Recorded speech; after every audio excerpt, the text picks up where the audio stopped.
but I got a package. This is in from a customer from Texas. It's very interesting. Not had a Texan customer in a while. So I typically open these from the bottom because I would like have it up here to show the unboxing thing, but due to certain restrictions, I don't. But I'm still opening it from the bottom, even though that's much more inconvenient. And boom, there we have it. Okay, so if I remember correctly, the customer had said that the aperture or the blades were oily and not opening. Now, just looking in there briefly, you can kind of see what I'm on about. There's some signs of grease in there. So there's one or two things that we could do. But for the sake of convenience, time, and ease of access, I'm just going to move all these little bits and bobs. That is important. Those are not important. That's garbage. Okay. Oops. Just knocked my mic off of my light. All right.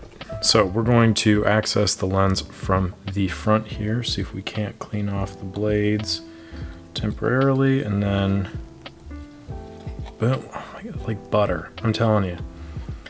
Years and years I've wasted. And the solution was in front of me all along. These sewing scissors are the key to happiness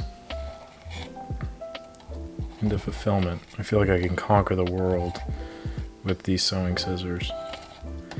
I've talked about this before, but if you're just tuning in for the first time, Canonets have this like silver retention ring thing. I'm not entirely sure what it's called, but if you can't remove this properly, you're just kind of SOL, so to speak. I've heard word that YouTube is doing the thing with like naughty language, so I'm trying to be better about that. But this ring here is very difficult to get off.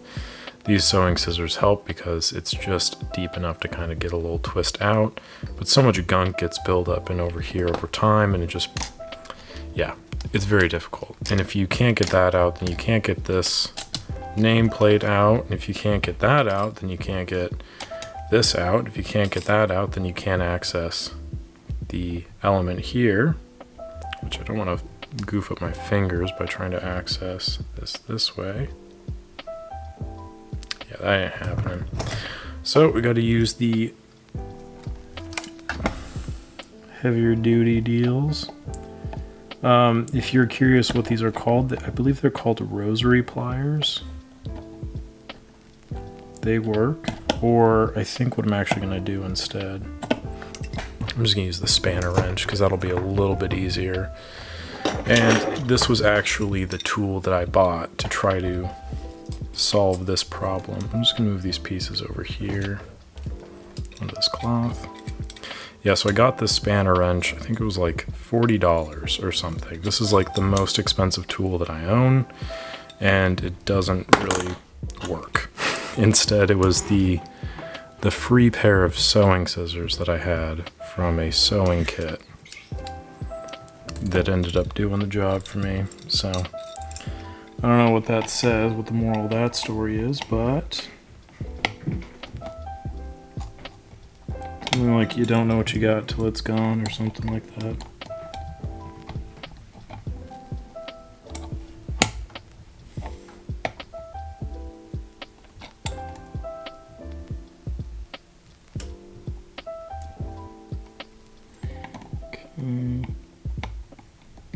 I'm actually gonna do this, I think, if I can.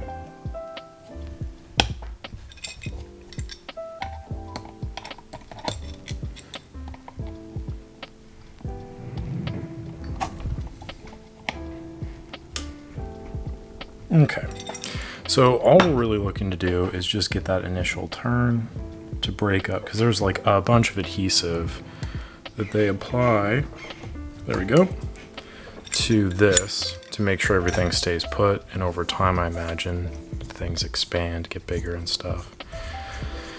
And forgive me just raw dogging the lens here with my fingers, but I do plan on cleaning the elements off afterwards. If you so choose to wear gloves, that's probably recommended. I don't, because I'm a moron. move this front element here, set that down like so on that cloth. And then this one is tricky as well because there's no real evident way to access that. How I've always done it is just do this. Press down really hard and give it a good turn. And then that loosens it up there. Again, there is some form of adhesive, and if no one's been in your lens before, which is likely, it's going to be very hard to undo. And I suspect that this is also part of the problem with these kind of gumming up over time, is the whatever adhesive and grease is used is just seeping into the lens or into the shutter blades, and thus causing the issue of not working. And also, I am wrong just immediately. I want to clarify that, because there is a way to access this with a specialty tool that I don't have access to, and it basically sits like a socket and it has two little prongs, because there are access points on either side. When I remove this element housing, I will show you what I mean. We're getting there. Slow and steady. There is much better ways to do this, but you know, I'm just trying to make content here. So, okay, so first we can see the little tabs there on either side, and now we can look in directly onto the blades of the shutter itself. Q-tip in hand, I'm just going to take a little droplet of alcohol here and apply to this, and then I'm going to do my best to dry it out, because we don't want to have a bunch of liquid sitting in here. I've talked about this enough, but basically how it goes with liquid in your camera, less is more. And just because alcohol makes it work temporarily doesn't mean that it's going to be a permanent solution, and this is obviously not working. Ooh, okay, so let's do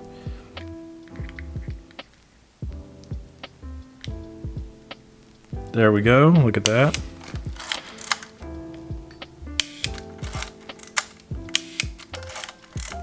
So in times of great need, sometimes what it needs is just a little bit of nudging.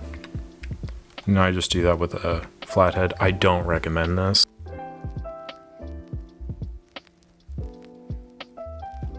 And if you're just fixing your own camera, then you don't have the luxury of being able to break a camera. But as we can see here, that is clearing it up there. But for now, that's kind of the easy way to address this issue. If you don't have a pair of sewing scissors, you might be SOL. And you can even see right now, watch, the blades, they're a little bit slow to open and close. So that is indicative of a further oiling issue. So, gotta give them the good clean. Use that to dry it off. And again, you want to be careful, because too much alcohol, and you're going to get it everywhere, and it's just going to be a mess. And alcohol does dry a lot quicker than other fluids will. But whatever solvent you use, less is more. So anyway, I think what I'm going to do now is set this aside, let it chill for a little bit. And then I'm going to go email the customer, let them know that it arrived, and let them know that the issue is pretty much addressed. And then I will potentially do the whole removal and make another video about that. Maybe. We'll see. We'll see. Stay tuned. Make sure you subscribe so you don't miss out. Like the video if you enjoyed it and if you learned something. The desk will be clean by the time I do the next video, because I'm about to clean right now. And yeah, till then, thanks for watching. Catch you on the next one.